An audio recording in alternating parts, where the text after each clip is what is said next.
In this chapter, we are going to explore the often dreaded task of software documentation. We'll be breaking down the intuition behind why it matters so much and how to structure it effectively. Imagine inheriting a legacy system. You open up a critical file with, say, 5,000 lines of incredibly complex logic, and you find absolutely zero comments explaining what any of it actually does.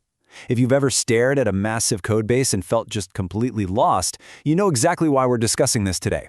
This isn't just a typing exercise, it's a fundamental engineering problem. We're going to completely reframe documentation, treating it not as some tedious afterthought, but as a core engineering tool that is absolutely essential for building scalable systems. We've got 5 key areas to cover today: the documentation problem, treating docs like code, knowing your audience, types of documentation, and maintaining quality. Let's jump right in. Section 1. The documentation problem. Specifically, the upfront cost versus the downstream benefit. Let's address the elephant in the room and talk about why engineers generally consider documentation to be, well, pretty poor. You constantly hear questions on engineering teams like, is this document actually up to date, or what are the hidden side effects of this function? Poor documentation severely reduces focus and increases mistakes. But the fundamental problem we're dealing with here is an economic imbalance. An engineer's time is incredibly valuable, which makes the upfront cost of writing feel really heavy. Unlike testing your code, which immediately tells you if your logic works, writing a document doesn't give you that instant gratification. You're putting in all this rigorous effort up front, but the return on investment is distributed across dozens or maybe even hundreds of future developers over several years. It feels like a burden precisely because all the benefits are completely downstream. To clear up any jargon early on, when we say documentation, we aren't just talking about massive, dusty user manuals or exhaustive technical specifications.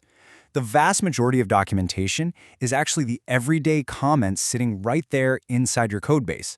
File comments, class comments, function comments, these are all absolutely critical forms of knowledge sharing. In fact, because these comments are in such close proximity to the code itself, they are the most frequently accessed and, arguably, the most impactful form of documentation you will ever write. Moving on to Section 2. Treat docs like code. This is a massive paradigm shift in how we think about writing. You wouldn't dream of writing production code without syntax rules, version control, or peer reviews, right? Well, the paradigm shift here is applying those exact same rigorous engineering standards to your writing. By treating documentation as code, you place it under source control, using systems like Git, and you subject it to branching, pull requests, and code reviews. This actually lowers the upfront cost of maintaining it because developers get to stay right inside their integrated development environments. They don't have to context switch out of their workflow to log into some separate, clunky wiki software. The tools they use to fix a bug in the application are the exact same tools they use to fix a typo in the manual. Let's look at a historical exactly from the sources.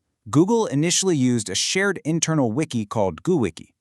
Now, at first, a decentralized wiki seemed like a great, open way to share information.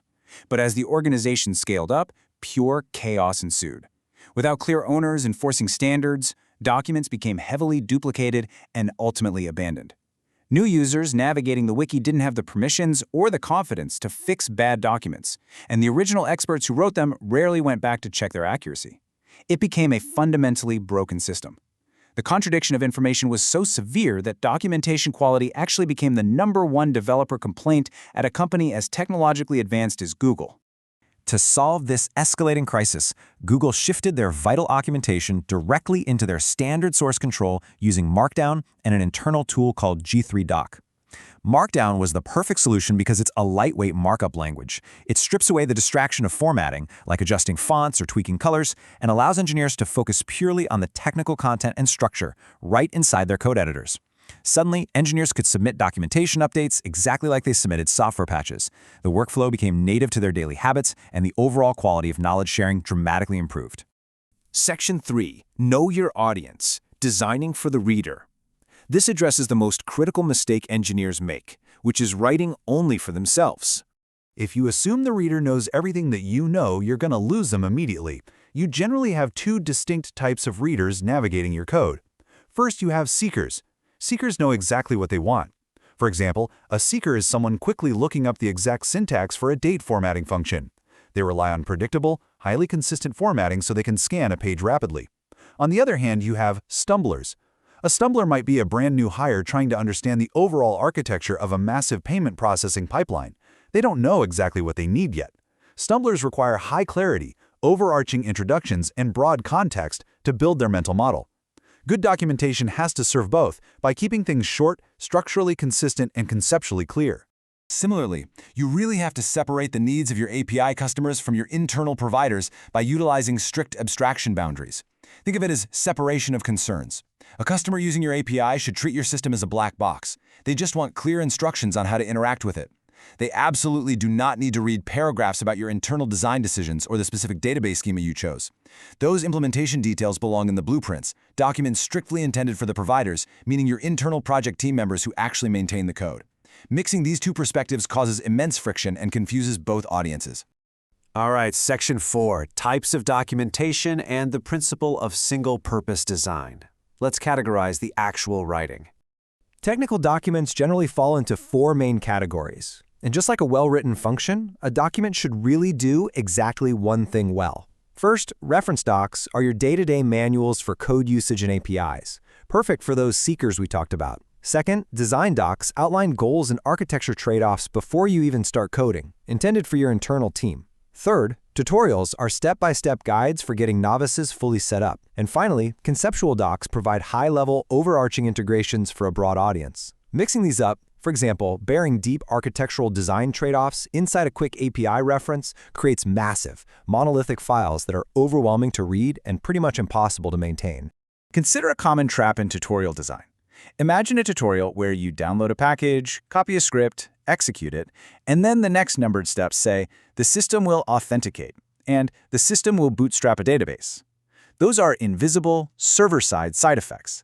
By listing them as numbered steps alongside actual user actions, you completely break the reader's mental model of cause and effect, which is the cornerstone of learning any new system.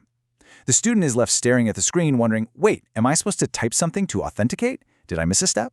In a well-designed tutorial, however, we only number explicit, actionable user inputs. If the server does something in the background, we explain it in a standard text paragraph beneath the step, not as a numbered item. Notice also that formatting matters deeply here. Providing clear, copy-pastable text in a monospaced font signals to the brain exactly what needs to be typed. This drastically reduces the cognitive load on the reader, removing all that ambiguity. Section 5, Maintaining Quality Over Time. Because systems evolve, and we have to address the long-term reality of system design. Just like unit tests check your software for hitting bugs, your documentation requires rigorous testing through distinct types of reviews. First, a technical review ensures the raw facts are accurate. Second, an audience review tests if the document actually works in practice. And honestly, the absolute best person to test a new tutorial isn't the senior engineer who wrote it, but the newest intern on the team. If the intern gets stuck, your documentation has a bug. Finally, a writing review ensures structural consistency. Getting even one of these reviews integrated into your pull request process ensures your docs stay exactly as functional as your code. Let's look at another case study regarding what happens when documentation doesn't naturally fit right next to a specific line of source code. Creating centralized developer guides managed by technical writers helped establish canonical sources of truth, but more importantly, it prevented documentation rot, also known in the industry as software entropy. Systems evolve rapidly, and if documents aren't explicitly owned by a person or a team, they silently become inaccurate over time. And a highly inaccurate document is actually much worse than having no documentation at all because it actively misleads the developer. Furthermore, an incredibly clever trick for combating this entropy is adding freshness dates directly into your Markdown files. By adding a simple metadata tag with the last reviewed date, you can create a script that automatically nudges engineers with an email when a document hasn't been touched in a few months. It's a low-cost, automated way to gently nag the owner to review the file, update the logic, or officially deprecate old information before it confuses anyone. Section 6. Conclusion. Let's summarize our main takeaways and lock in the core principles of this workflow approach. Ultimately, documentation is how you scale your impact as an engineer. By leveraging your existing developer workflows, treating text files like code, you completely remove the friction of writing. Keeping every document focused on a single, clear purpose and writing with your audience's cognitive load in mind saves your team massive amounts of time. Mastering this skill won't just make you a good coder, it will make you a highly valued force multiplier in whatever engineering organization you join in your career. Remember, you are your own future audience. 2 years from now, you might be the stumbler looking at your very own code, trying to figure out what you were thinking.